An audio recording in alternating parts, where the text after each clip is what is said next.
Welcome to Diwakar physics. चलिए हम पुली system का कुछ न्यूमेरिकल सॉल्व करते हैं जो आपको एक्सरसाइज 3B में आपको मिल जाएंगे। ठीक है, चैप्टर नंबर 3 आईसीसी क्लास 10। तो यहाँ पर मैंने 3 क्वेश्चन लिखा है, तो इसमें और भी क्वेश्चन हम इस वीडियो में करेंगे, तो आप फॉलो कीजिए, लास्ट तक देखिए और जो किस तरह से सॉल्व करते हैं वो भी देखिए। तो इसी टाइप का न्यूमेरिकल्स जो है बोर्ड में आए हुए हैं। ठीक है, ये बोर्ड में आया है, ये भी बोर्ड में आया रिसेंटली। ठीक है, तो आपको आइडिया आ जाएगा कि आगे आने वाले बोर्ड्स में कैसे सॉल्व करेंगे। ओके, तो क्वेश्चन नंबर 1 इस तरह से बताता है, a woman draws water from a well using a fixed pulley. The mass of bucket and water together is 6 kg. The force applied by the woman is 70 newton. Calculate the mechanical advantage. तभी इसमें जो formula लगते हैं, ma is equal to load by effort. ठीक है, v r equals to d e by d l, यही फार्मूले इसमें लगेंगे।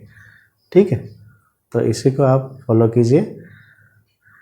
जो एफिशिएंसी का फार्मूला है, जो नॉर्मल मशीन्स के लिए फार्मूला, वही इसमें भी लगेंगे। तो इसको सॉल्व करेंगे। तो mass of the bucket and water, तो ये हो गया लोड। सो लोड है 6 kg। ओके, एंड एफर्ट लगा रहा है 70 न्यूटन। अब एक्चुअली ये मास दिया हुआ है। ठीक है, तो इसमें क्या करना पड़ेगा, जी का वैल्यू इनटू करना पड़ेगा। तो 60 न्यूटन, क्योंकि वेट होता है load is equal to weight and weight is M into G. तो मास जो है जी का वैल्यू से इनटू करना पड़ेगा। तो लोड आ गया 60 न्यूटन, एफर्ट आ गया 70 न्यूटन। तो दोनों सेम यूनिट में है। अभी हम मैकेनिकल एडवांटेज निकाल सकते हैं। सो 60 न्यूटन बाई 70 न्यूटन, 6/7। सो इसको डिवाइड कर दीजिए, 0.56, 5, 35 एंड 7। ठीक है, 0.86। सो 2 डेसिमल प्लेसेस में लिखना है, आईसीसी का रूल है। तो आप 3 निकालिए, फिर राउंड कर दीजिए। ओके, तो इस तरह से हम सिंपल तरीके से निकाल सकते हैं। अभी आप सोचेंगे Y women has applied more effort, तो इसका एडिशनल क्वेश्चन आईसीसी में पूछ सकता है। अगली बार जब पूछेगा तो आपको बताना है to overcome the frictional force, okay, in the axle of the pulley. तो ये आप एक पॉइंट लिख सकते हैं। तो यही कुछ पॉइंट्स है बेसिक्स, इसी से आपको पूछा जाएगा। ठीक है, तो अभी हम दूसरे क्वेश्चन में हम जाते हैं। तो सेकंड क्वेश्चन बताता है,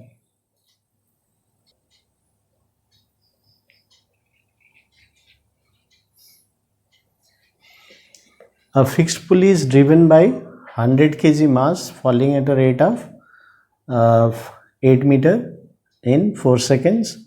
So it lifts a load of 75 kgf. Calculate the power input to the pulley. तो अभी क्या होता है, यहाँ पर सिंगल फिक्स्ड पुली यूज़ किया है, अफिक्स्ड पुली। ठीक है, तो ये सिंगल फिक्स्ड पुली है। अभी एक तरफ जो है 100 kg लगाया, दूसरी तरफ 75 kgf लोड है।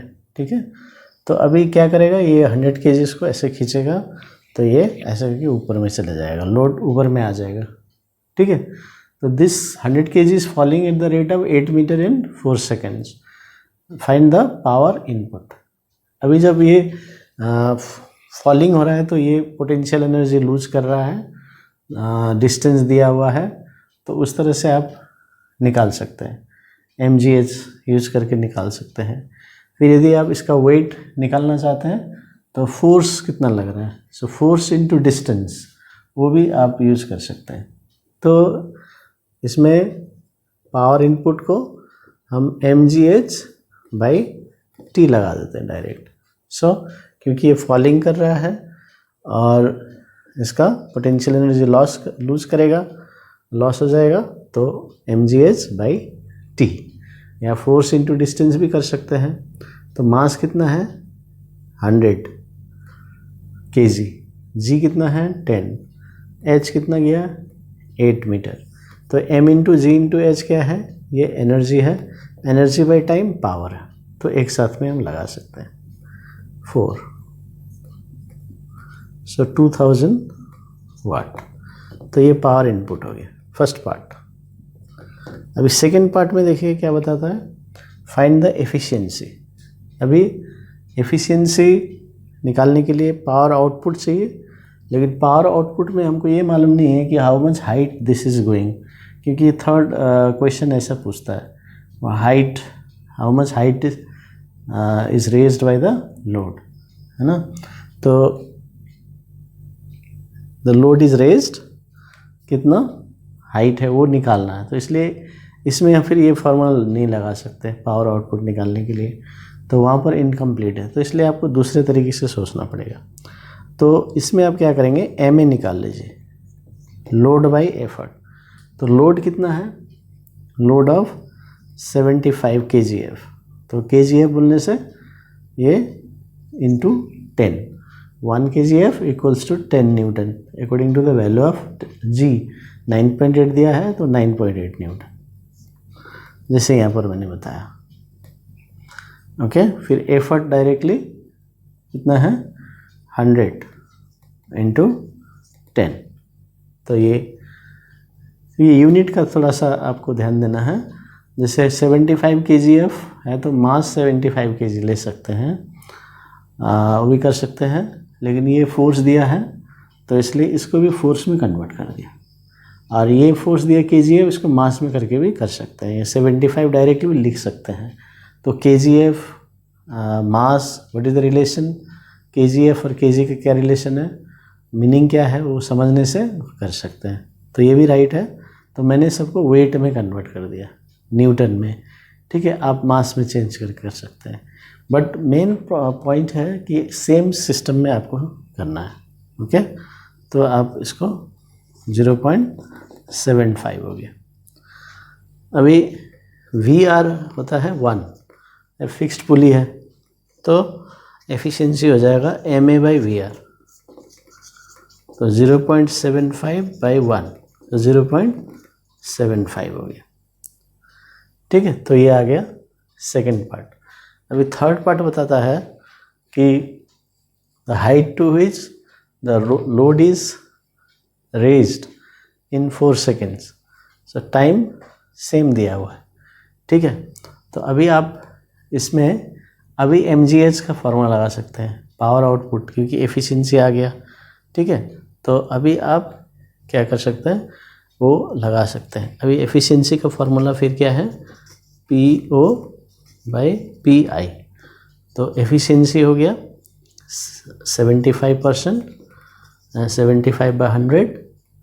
पावर आउटपुट हमको निकालना है, लोड का होता है, तो M into G into H लिखिए, और PI कितना है, ये जो 2000। तो अभी यहाँ से आपको निकल जाएगा, इसको सॉल्व करेंगे तो आपको हाइट निकल जाएगा। तो हम इसको सॉल्व करेंगे, तो जैसे ये efficiency is equal to PO by PI, efficiency हो गई 75%, पावर आउटपुट हो गया MGH बाई T। ठीक है, ये ध्यान रखिए, T आएगा इसमें, डिवाइडेड बाई पावर इनपुट 2000। तो अभी इसमें 75, फिर मास है, मास इंटू जी जो है 75 kgf है, तो 75 इंटू 10 लगा देने से तो यहाँ पर वेट आ जाएगा, m इंटू जी का वैल्यू आ जाएगा। ठीक है, इंटू हाइट निकालना है बाई 20 इंटू टी। तो फिर ये 0 0 कैंसिल, तो 75 कैंसिल कर दीजिए, फिर h इजिकल टू 8 मीटर आ गया। ठीक है ना, तो इस तरह से आप कर सकते हैं। चाहे तो आप इसको पावर इनपुट ऑलरेडी आ चुका है, पावर आउटपुट का लिखिए, फिर इस फार्मूला में पुट कर दीजिए। यदि आपको डायरेक्ट लिखने में दिक्कत है तो आप ऐसा भी कर सकते हैं। ठीक है, क्योंकि MGH/T आप ऑलरेडी यहाँ यूज़ किए सेकेंड पार्ट में, तो अभी दिक्कत नहीं होगा, तो आप समझ सकते हैं, तो लिख सकते हैं इस तरह से। फिर भी आप पूरा स्टेप फिर से लिखना चाहते हैं अलग से, वो लिख सकते हैं। ठीक है, तो अभी हम थर्ड क्वेश्चन में जाएंगे। थर्ड क्वेश्चन में ऐसे बताता है, a single fixed pulley and a movable pulley both are separately used to lift a load of 50 kg to the same height, compare their effort required. ठीक है, तो इसमें क्या है, लोड दिया हुआ है, सो 50 kgf ले सकते हैं. ठीक है, तो अभी सिंगल फिक्स्ड पुली के लिए, for fixed pulley M A is equal to 1 होता है, तो एफर्ट निकाल लीजिए. So M A is equal to load by effort, so effort is equal to load by M A. तो ये लोड हो गया 50 और एम ए 1, सो 50 kgf लगेगा. और for movable pulley M a होता है 2 और एफर्ट निकाल लीजिए एल बाई एम ए. तो एल कितना है, सेम है ना, सेम लोड 50 kgf बाई 2, तो 25 kgf लग रहा है इसमें.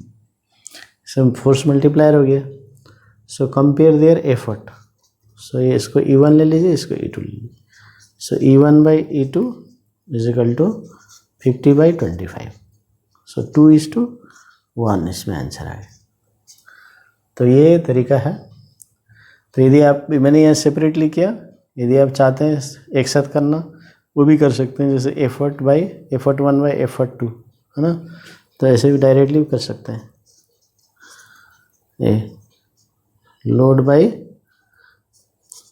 MA1 load by MA2, load cancel हो गया है ना, तो MA2 ऊपर आ जाएगा और MA1 नीचे रहेगा.